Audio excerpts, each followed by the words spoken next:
welcome back, my friends, to another episode of DEFCON 5, the series of the City of Heroes Homecoming server videos I've been putting together where we're comparing these two classic archetypes, defenders and controllers, and trying to figure out which one of them is the superior supporting set. And in today's episode, we're going to wrap up with DEFCON 2, where we took a look at Kinetics. And I'm going to be passing down a verdict here, putting out a sentence or whatever you want to say, deciding which of these two wins in this level of the competition. Now, hey, what are we trying to do? We're trying to collect a bunch of stats from a bunch of different defenders and controllers across 5 different support sets and looking at 5 different statistics of offensive and defensive abilities recorded during the game, set of 5 missions with a team of 5, crunch the numbers, do the stats, and come up with a logical conclusion. So today we're going to get into the verdict on Kinetics. So let me go ahead and pull up our stats for us. Give me 1 second here. All right, here we are. If you've seen the last couple episodes of the series, I went through these two characters' mids builds, a little solo action, and some team action, and did an analysis reaction to both of them. And so what I'm going to do today, though, is I'm going to take a look at all that data that's been compiled and sandwich it together to figure out which of these two wins this particular round, if possible. And Chakra here on the left was the last character I ran through. Posted his team missions the other day, and those consisted of 5 different sets of tasks. One was Arachnos, a tip mission. Then there was a set of Carnies. We had to go escort some people. That was another tip mission. Knives of Artemis, another tip, escorting. There was a boss I had to take out. 4th mission, the Circle of Thorns. It was a quick one in a cave. I had to blow up something. And then the last one was the old council radio mission. Had to rescue somebody. And in total, those missions added up to 51 minutes. This was the fastest set of missions that I've completed this is the 8th particular run I've done. And in a close second behind this run was Deimos here on the right. Same kind of idea, 5 missions, Malta, Arachnos, Carnies, Longbow, and some more Carnies, mix of tips and radios, total of 57 minutes. Now, part of the reason these missions were quicker than the others is because I did not run what I had been running, which for the 5th mission was a safeguard mission on blue side or a mayhem mission on red side. And those were typically running 20 to 30 minutes, give or take. You'll notice here on mission 5 for my controller Deimos, it was about 20 minutes anyway. So, maybe this would have gone about 30 minutes on the longer side. My controllers generally take a little bit longer to finish their missions.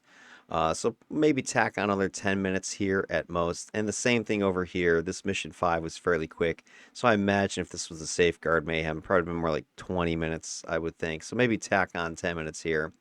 But even so, these two guys still would have come in as 2 of the fastest mission runners. And that's probably because Kinetics, that's pretty much what it does. It speeds things up, makes things go faster, makes things go boom much more easily. But it doesn't really matter because my stats are actually going to be comparing rates, not total time anyway. And so all of my statistics that you're going to see are, for the most part, going to be based upon rates. So whatever stat I'm collecting, number of defeats, damage output, damage input, that's then divided by the time, by the minute. So you're going to see per minute calculations. And then what I'm going to do is take those data and get the averages of these rates and look at the standard error between the two archetypes. We want to see, does this average, which is the top of a bar in a bar graph, does this bar graph and its average, how does that compare? Is it different than, let's say, a controller's average? We're going to do some stats. We're going to use error bars in order to figure that out. And then the other stat that I'm going to be showing you and have talked about a little bit already is this composite number. And composites are that rate but divided by the number of teammates that I'm running with. And what this is allowing me to do is, if in case my teammate number shifts, this will control for that, because I already know what the rates are. That's already been controlled for the time. So if I then divide it by the teammate number, if there is some sort of fluctuation in teammate number, then that can hopefully be captured or standardized by this composite number. Now, it just so happens both of these characters, I think is maybe the first time this has happened, where all 5 missions had the exact number of allies that I had wanted, which was 4 allies for total team size of 5. So these composites are really effectively the same thing as the rates. It's just that they're smaller because I divided by the 4 teammates. But what I then was doing is taking those numbers and looking at them, their distribution with these box and whisker plots, and looking at the IQRs, the interquartile ranges. So we're going to be taking a look at a plot that looks like this, the box, and then the little whiskers that stick out of it.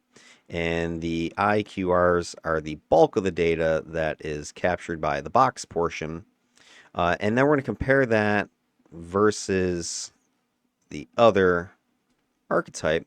And we're looking for any distinguishing, differences. Are they roughly the same alignment on the graph, meaning you're getting approximately the same distribution of data? Or is one archetype, tighter? Is it, looser? Is there some huge differences between them and they're not lining up on the y-axis here? So we're going to take a look at that and try to interpret what it means, if anything. So that is our goal today. So we're going to be looking at more math. I know you guys like math, so we're going to give you some more. So bust out your notebooks, your calculators, your pencils, and all that stuff, because we're going to be going to school today again. And we're starting here in survivability stats. Now, I've already shown you guys these stats from the individual reaction videos and analysis videos. So I'm not going to, go back into the main graphs, but I do want to at least point out some of the major differences between the 2 archetypes, at least for kinetics, and then we can kind of talk about that in the second part of this. But I've already shown you, these graphs here, and these graphs are showing you within the archetype itself. So for the controller graph here, you're seeing the full spread of the 4 different buff sets I've looked at so far, support sets I've looked at. And it's the same 4 that you see over on the defender side. And let me see if I can position myself a little bit more central here and not block stuff. 1 second. There we go. Let's give that a shot. Be in the middle. All right, so that's kind of our goal. But let's take a quick look at the data, see if there's anything that pops out. So the first one, survivability. This is how many times the character was defeated during the mission. We can take a look at the total numbers here. So there were 2 total defeats for this particular character. There was 0 for this one. So if you then divide that number by the time, that's where you're getting your rates. So this character had a rate of 0.043 defeats per minute. And this one had 0 because he was never defeated. So it looks like, on the surface, hey, the controller was, better as far as survivability because he never died. Yeah, you could say that, but is it statistically significant? It's kind of hard to say because all it would take is, 1 quick death in the next minute, and now bang, they're, right on top of each other again. So don't know that for a fact yet. So I can't say anything just yet, but we'll take a look at the hard stats and see if there is anything that pops out. But that's one quick cursory thing we can point at. Then we're going to scoot down to our next stat, and that was the risk, which is allied defeats. And this one for me is a little more comparable. Just because you're usually going to have some allied defeats, whereas I've had a couple times now where I've had 0 defeats of my character. But this is a little more meaty statistic because it also gives us a better look at what your supporting character's trying to do, which is keep others alive. Because if I was only concerned about keeping myself alive, I'd play a tank or something like that, which has much higher survivability than a controller or a defender. So if you're playing one of these support sets, it's really all about your teammates and not about your character. So let's take a look at this. Both characters had 4 defeats of allies, so even numbers. The only difference really is here is in the rate. So the rate was higher over here because it was taking a little bit longer in order to complete all these missions. And this is just the average. So we're taking a look at the average number is 0.11 per minute. The average number here is 0.07. So slightly higher risk on the controller side of an ally dying just because they have the same number in more time. So potentially a little bit riskier, but maybe that's just a factor of, one outlying bit of data. We'll take a look at that. Is that difference between these two statistically significant, or is it, random chance? It could explain it. All right. The next stat we have is your lethality measurement. This is how many foes you defeated. So how lethal was your character? This statistic isn't super duper trustworthy or reliable just because the foe defeat is simply whoever gets the kill shot on the enemy. So you might be doing barely anything offensively, but if you happen to get that last blow in or whatever, boom, you get the defeat, you get the credit. And it could be like, oh wow, you got so many defeats. Like you could see here, the controller had literally double the number of defeats than the defender did. So was this just lucky shots to the last kill, or is this a statistically significant difference, a meaningful difference? Because the times are pretty darn close, 57 and 51, I'm feeling pretty comfortable in saying that this controller is statistically significantly more lethal to enemies than the defender was. You can see the rates here are 2.5 foes defeated per minute versus 4.5. So this controller is defeating a full 2 extra enemies per minute than the defender was. So that could definitely be a statistically significant difference. So if anything is, that one should be. But again, what does that really mean? Does it mean, oh my God, the controller is way better? Not necessarily. One of the things I definitely noticed when running my defender with this Kinetics is I spent a bit more time buffing and juicing up my teammates, and I think they were the ones getting all the kills. So it could be more so that, hey, they were getting all the kills that I could have gotten had I played more like my controller did, who was more, control once and then attack, attack, attack. And my pet's going off the controller, which you'll take a look at that data in a minute. Whereas my defender was more buffing, supporting, boosting damage, and then boom, some big hits coming in for my allies, taking out all the enemies, and I was only getting the scraps. That could explain the difference here. It's hard to say. I think the videos give a good indication that that is partially true, but you'd have to sort of watch them side by side and really look for that thing. Like, how well was my controller boosting up ally damage, and were they taking advantage of it? I don't think it was as clear on that one as it was on my defender video. Then our next stat is threat. This is the damage output. This is going to be a little bit more comparable because here this is a true measure of what your character is doing offensively. How much damage are they putting out per minute? So if you take a look here, we've got 152k on the defender side versus 262k. So this is clearly a huge difference. 110,000 more is put out. Now it is a few minutes longer, so it's not as dramatic, but it's still pretty huge, right? Look at this, 3,000 per minute versus 4,600. So this controller's putting out about, 1,600 more damage per minute.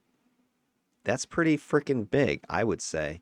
So again, I'm thinking that is a statistically significant difference here. We'll go ahead and take a look at the numbers, but that one jumps out at me. So between that and the foe defeats, they kind of go hand in hand. If this guy's putting out more, DPS, DPM, more foes are going to likely be defeated. However, I think part of this is a little bit misleading, and I think it's just because we're taking a look at, I'll show you here in this, with this next part of this graph, is if you look at the defender's raw damage versus the controller's raw damage, they're almost identical. Here, let me scoot this over a little bit. So my defender's total damage that just he did all by his lonesome was 125, 145. So 125, 145. My controller did 144, 89. He did have an extra 6 minutes, so if I threw another 6 minutes over here, this probably would have been, 130-ish, whatever, thousand.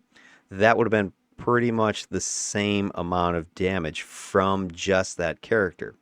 So hey, how is it the controller is out damaging this defender so badly?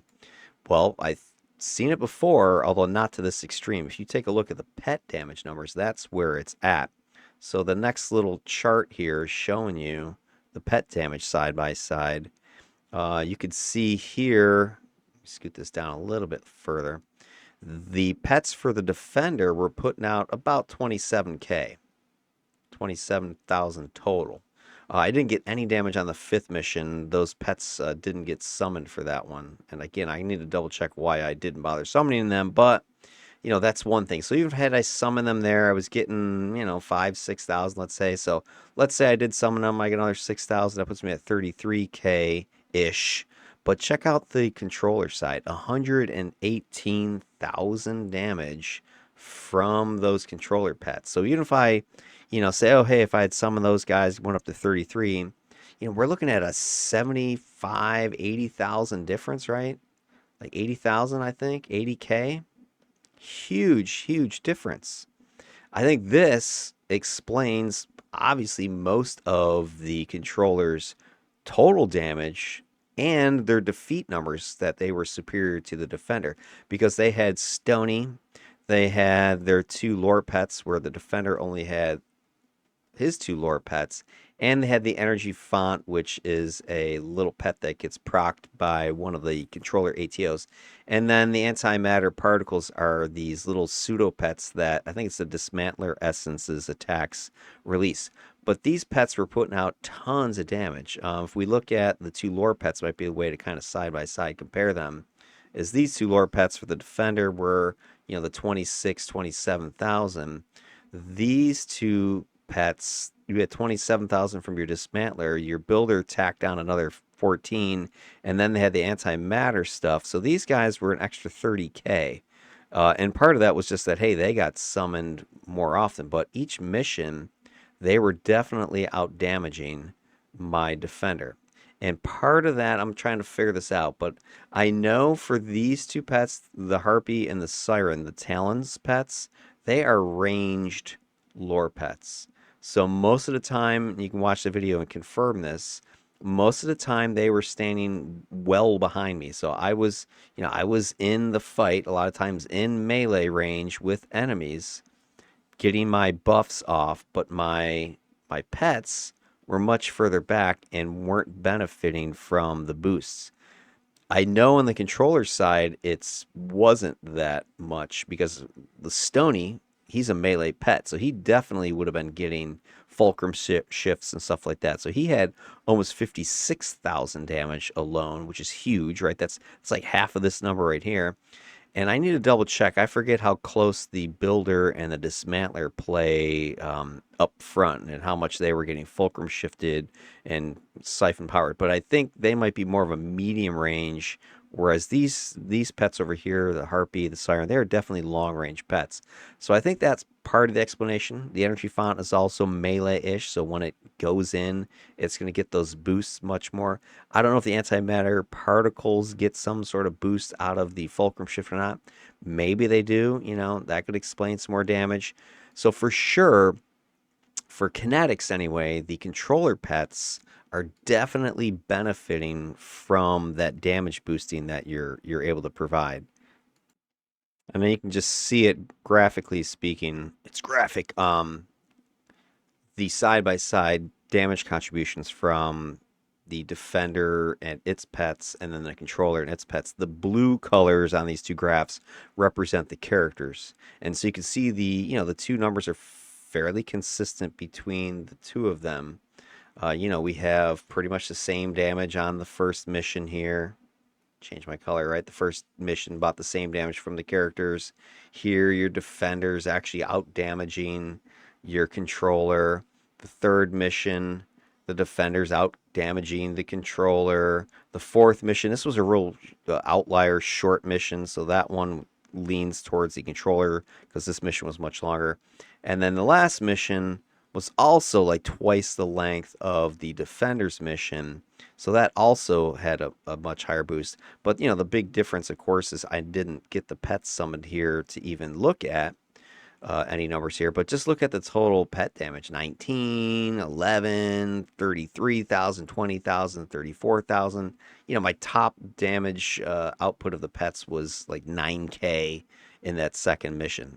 So that isn't even half of the only one that's even close is this mission here. So the pets were the big story in this one. They're the whole reason this controller outdamaged this defender by a mile. So that kind of gives you some pause. And I've said it a few times now that, if you can get pets, defender, controller, I don't care what archetype at this point. If you can get pets, you're going to get a lot of damage out of them, way more than I ever expected. So that's huge numbers there. All right, so then let's take a look at the next stat, which is your resilience numbers. So this is your incoming damage, your own personal defenses. So let's see how that matches up with these two guys. Scoot this down. Move that up. All right, here they are. So here's your resilience numbers.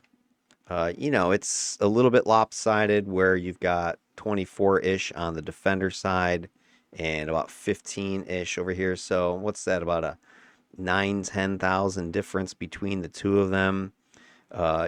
This guy ran a little bit longer, so the rates are in his favor, 278 per minute versus 572. But I think that's pretty easily explainable just by the build between the two of these. This controller was built to be much more melee survivable. He's got armor sets and he had defenses and all that stuff.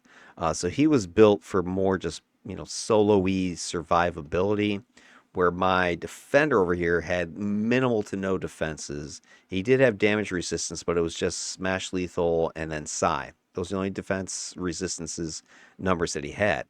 Everything else he was wide open to. So he was taking, full hits from a lot of attacks, whereas my controller wasn't. And so I think that's easily explainable, but that was part of the build. That was part of my choice for these two characters. I wanted the defender to kind of be more balls to the walls, just going out there and slinging buffs and damage and kind of glass cannon and having fun, speed it and that kind of thing. Whereas the controller is much more tanky the way I was kind of building him, leveraging the controls, his pets, and then boosting damage of his pets and then going to town at that point.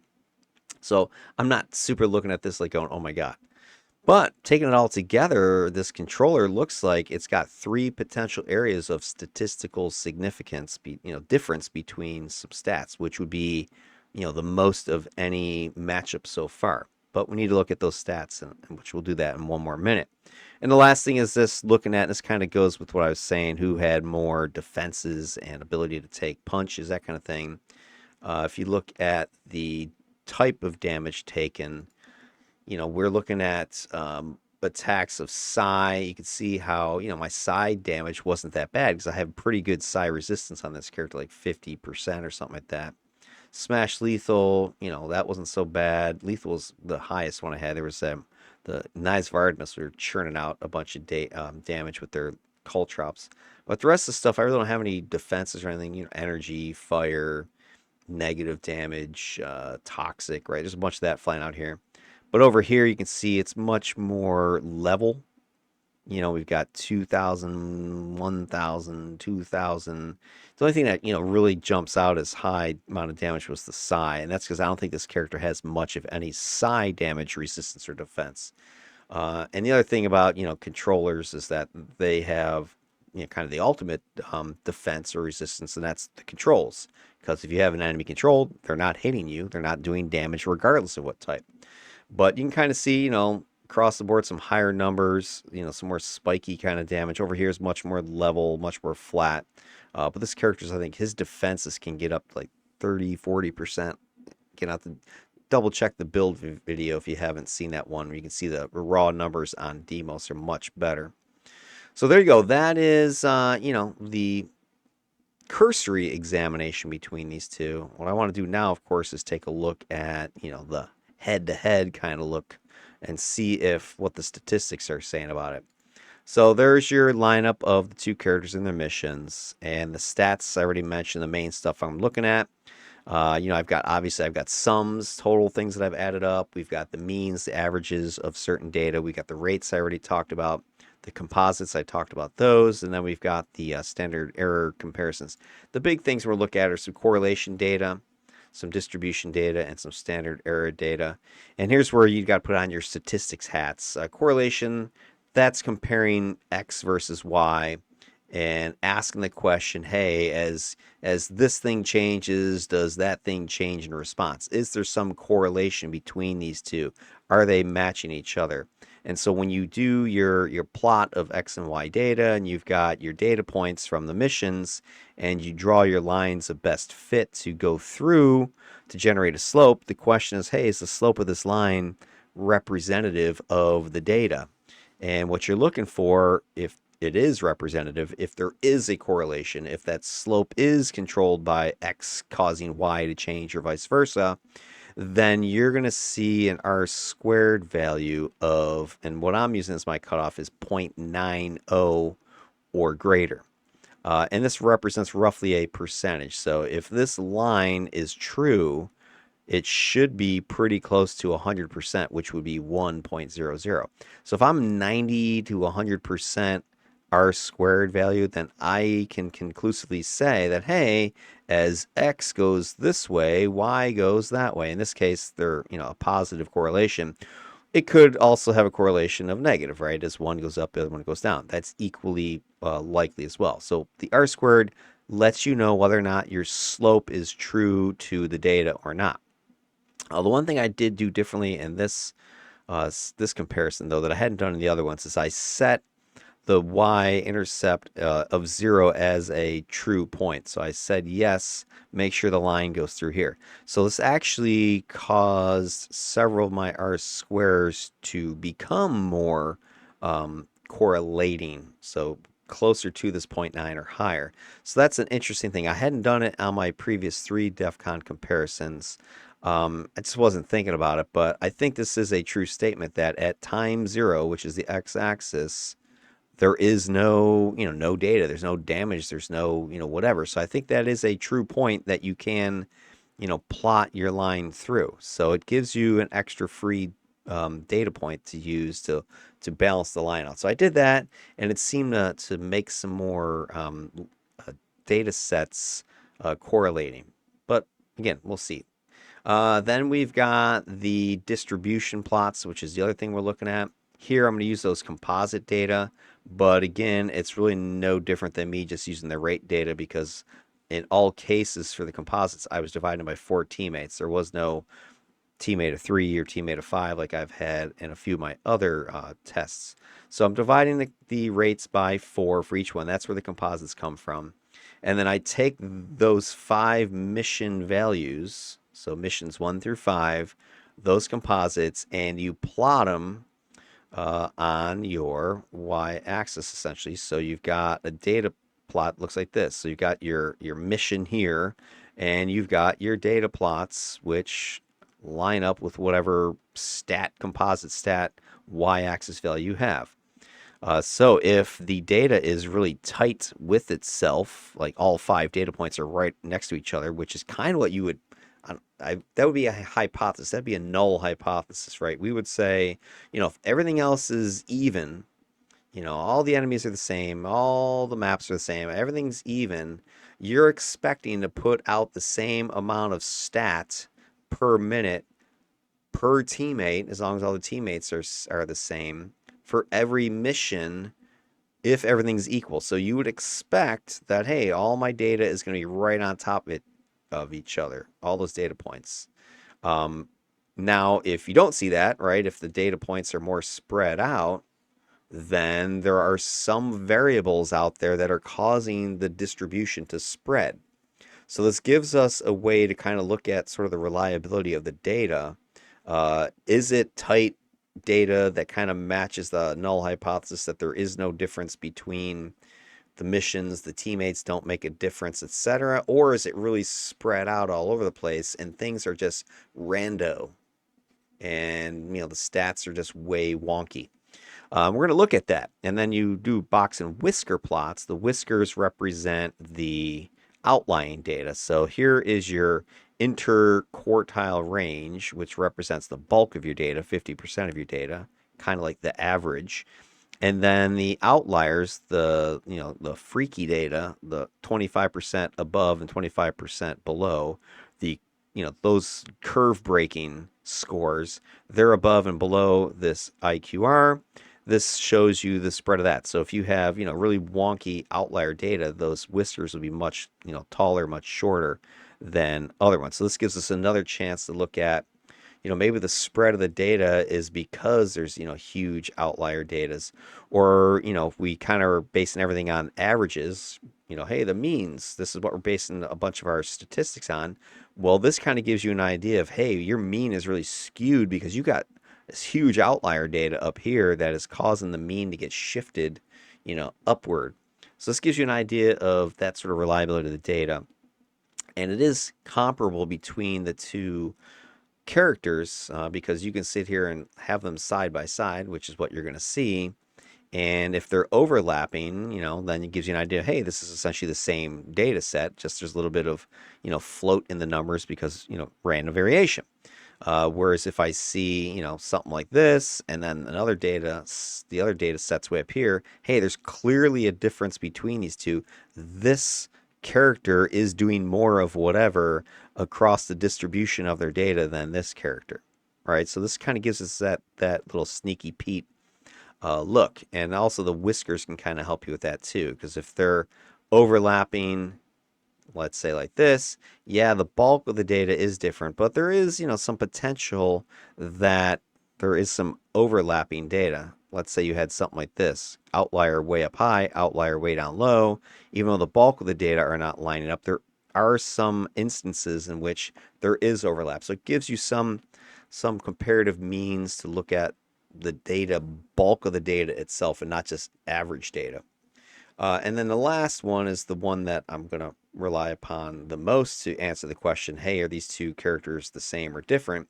That is the standard error, and that is based upon those average statistics. So we're going to be taking a look at that, and we're going to be doing some standard error box or bar graphs where you're going to have your averages, and we're going to be looking at them side by side, and we're going to be looking at the error bars of the data because your actual average could be anywhere up here or down here. You're going to have these like little I-beam looking things that are the error bars. So the averages are the peaks of the bars, but the true mean could be somewhere anywhere in this I. And if you see overlap between those error bars, hey, these guys are overlapping, that means no difference. So they're essentially the same average. If you see no overlap between those error bars, then we're saying that, yeah, there is a statistic difference. In other words, they're different from each other. There's something between the defender and controller that we can say one is higher than the other one, or one is lower than the other one. So that's what that's what the analysis is going to show us. At least we're hoping. And then based upon those numbers, those comparisons, we're going to then make a conclusion. We're going to, come to a verdict here, come to a decision. All right, so let's go ahead and dive into the numbers. We've already seen all the tables of stuff, but now let's take a look at those individual analyses. So here is the survivability. This is the personal defeats. And the first one is your correlation. This is the one where you're looking, hey, is there some relationship between X and Y that is, statistically significant? So here we are looking at X, that's your time, Y is number of defeats, and we're plotting our line of best fit between the data points. This is the defender's data points. And then remember, I'm also telling the line it can go through the origin here. So long story short, we make that plot, we run an R² check on it, and we're looking, hey, is this thing 0.9 or better? The answer is no. So this is sort of just a random spread of data. With the controller, we really can't get an R² because everything's 0. There's no data to look at, so that's why we don't have a number to even say anything. But right now, there's no correlation between, mission time and how many times you're going to die. Which kind of then limits sort of our other analyses as well, because if we take a look at the average comparisons, like here, on average, this defender was dying 0.043 times per minute. This controller didn't have any deaths, so their bar is flat down here. They don't have any error bars for even us to compare to. So right now, we really can't say is that a statistical significance or not. We need a death. If we had a death, then maybe this error bar pops up here, and now we say, oh, hey, there's overlap. And yes, they're not different. And then here is your distribution, and this is using the composite data. So this is the rate divided by teammates, and because the teammate numbers are the same, this is effectively just the distribution of the rates then. And again, we don't have really any data from the controller because there was no spread. It was all just 0. But our defender, we can see there is a little bit of spread, and the X marks the average here. And then the little data points are these little dots here. And then you can see there's some outline data up in this direction. But overall, again, we can't really say much because the controller doesn't give us anything to compare to. And even if it did, these numbers are really small. Like we're in 3 decimal territory here. So long story short, I don't think personal deaths so far really in any of the comparisons has given us a really solid metric to compare anything. So it's my least usable stat. Now let's do the same thing for the team safety, the risk. This is how many times your allies are being defeated.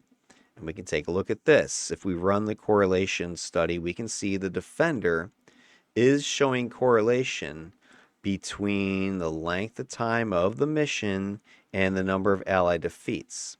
So the longer the mission went, the riskier it got for his teammates is what that is showing you. It's above the 0.9 threshold. The controller, there is no rhyme or reason to it. Heck, if you kind of look at the data, it almost looks like the complete opposite's true.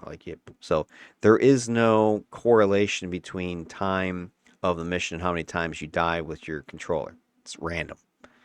And that might be a circumstance of just the way controls work. They're either black or white. They either worked or they didn't. So if they worked, nobody dies. If they miss and you don't control, then maybe somebody dies. I don't know. That's hard to say.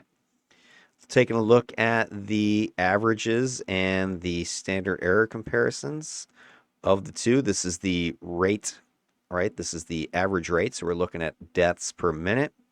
Average 07, average is 09. We don't see any statistical significant difference here between those two. And their bars are overlapping, and that's showing the same thing for us. Then your composite distribution. Likewise, these two characters have overlap between their IQRs, interquartile ranges, which are the main box.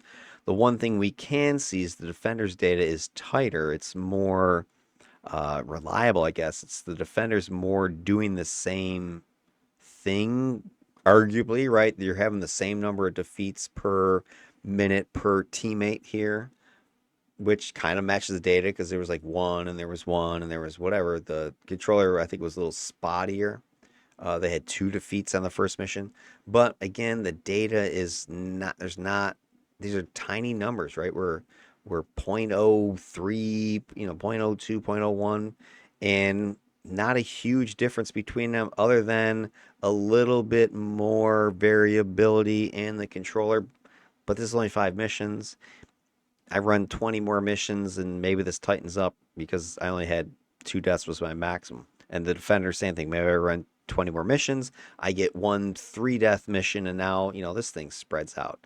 So no huge difference between the two from these metrics that I can see. Only thing we can say is it seems for this defender, the longer the mission goes, the greater the chance of a defeat, but not a huge, number of defeats even so. Okay. All right, next stat, we've got lethality. This is your body count, how many foes you're defeating. So looking at the correlation studies again, running it through the origin, we can see both characters have pretty high correlation between length of time. So the longer the mission, the more foes you defeat. That kind of makes sense. The defender is correlating pretty strongly. We're above that threshold of 0.9 that I've set. The controller's not. very close, but not. So again, there's more variation, more randomness in the controller's numbers. Maybe again, that's the nature of control because, control is yes or no, it's black or white, where defender buffs and heals are more, kind of shades of gray. So longer missions, defender's going to drop more bodies. Okay, correlation is there. But hey, what about the actual differences that we saw? We had on average the 251 defeats per minute of foes versus the 451. So we saw, hey, this guy's defeating 2 more enemies per minute. The question is, that statistically significant? And the answer is, yeah, it is. Because if we look at the numbers, we look at the error bars, right? This error bar is here, so that means the true mean is somewhere in this range, whereas my defender's mean is down here. So they don't overlap. This is a statistically significant difference between the controller and defender. So we can say, yes, the controller is more lethal with kinetics, at least in these 2 combinations, than the defender is. Is that true for all combinations? I don't know. I haven't tested them all. But just for these 2 combinations, it's true. For those 2 teams that we're comparing, it's true.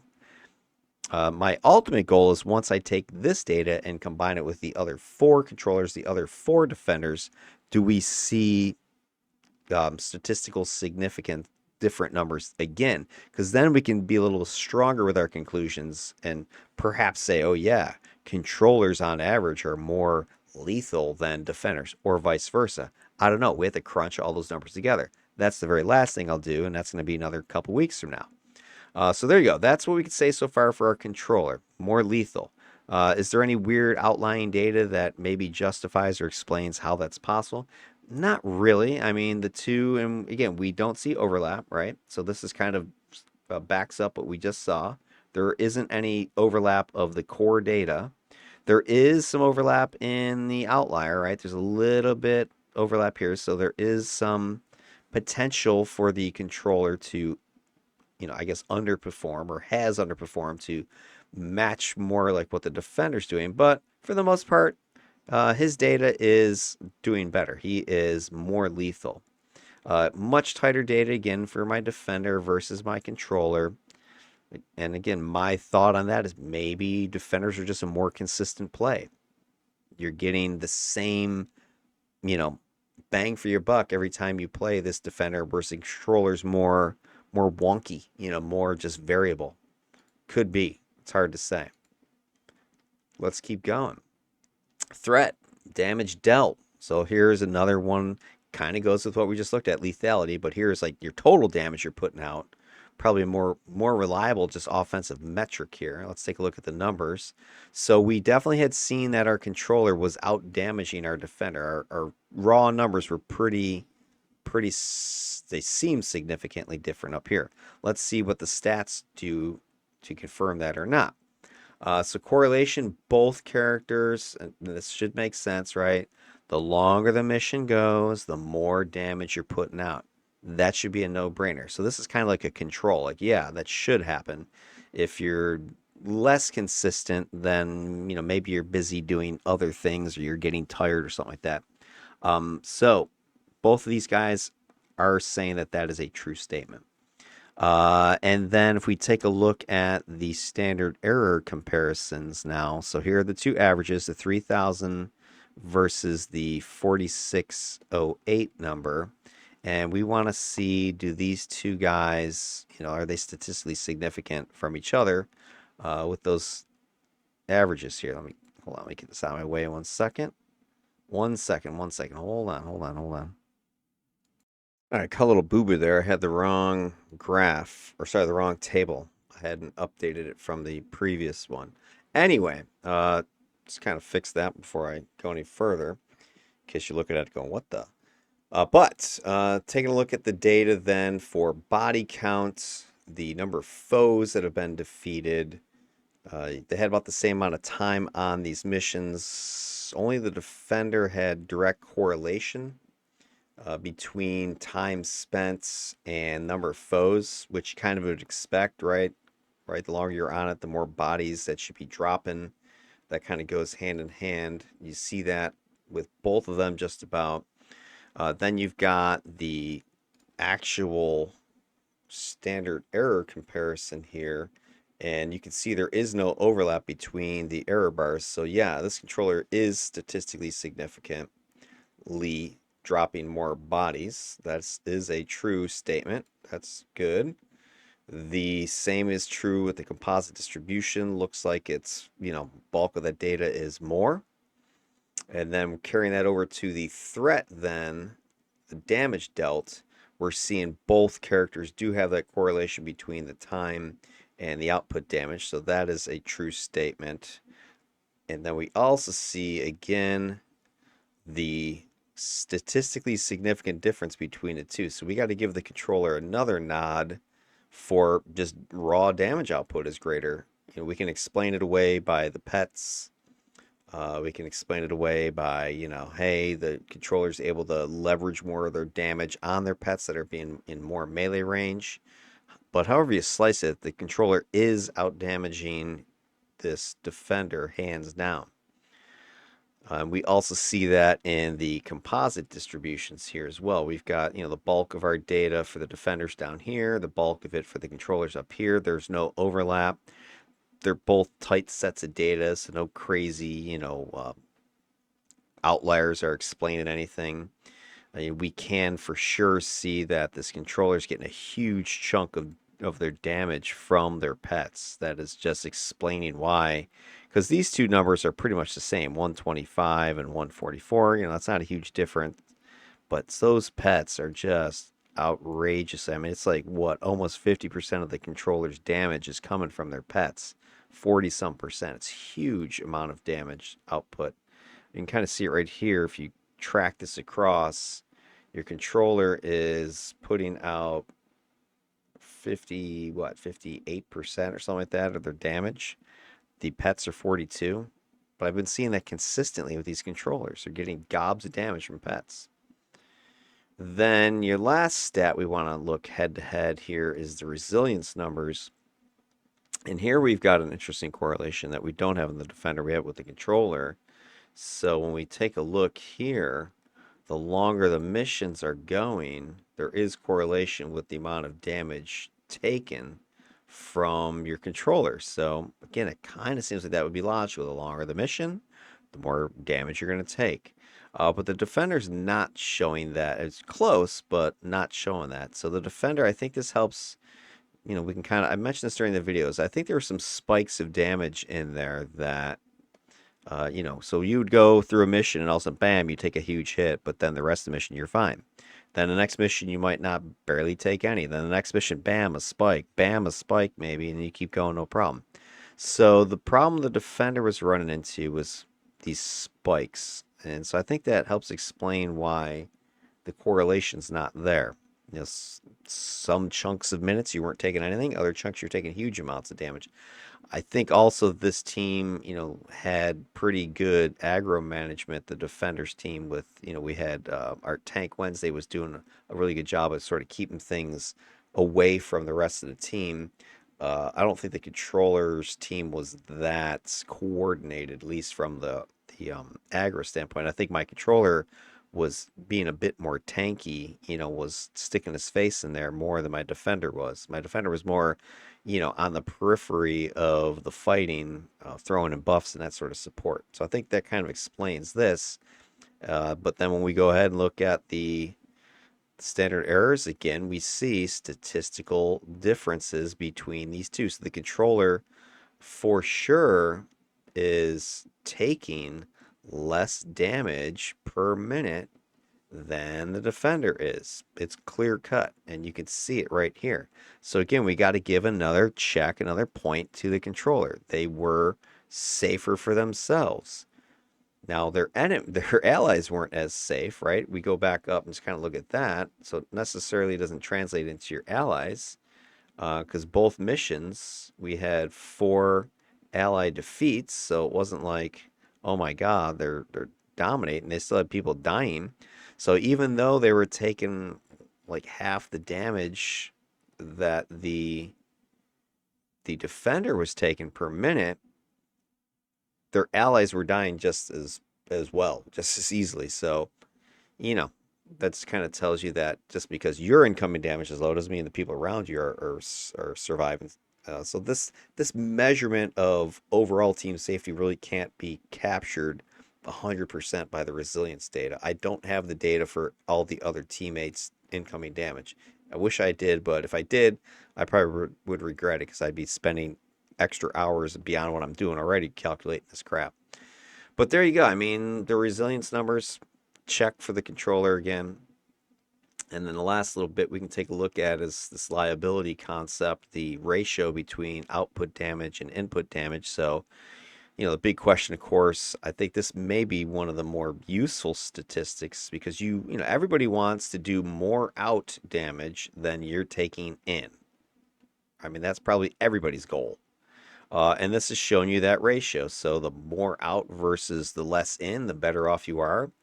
We can see there's a clear correlation with our controller and this is kind of interesting because, the more incoming they took, the more outgoing they did. It's kind of like a tit for tat sort of a thing, which I don't necessarily know that you want to see correlation in that, right? I mean, you'd like to see just you're destroying the enemy and not taking any damage. So the fact that you're seeing correlation, kind of what does that mean? You're going toe to toe. The enemies are lasting a little bit longer. They're getting a chance to punch you back in the face. I don't know.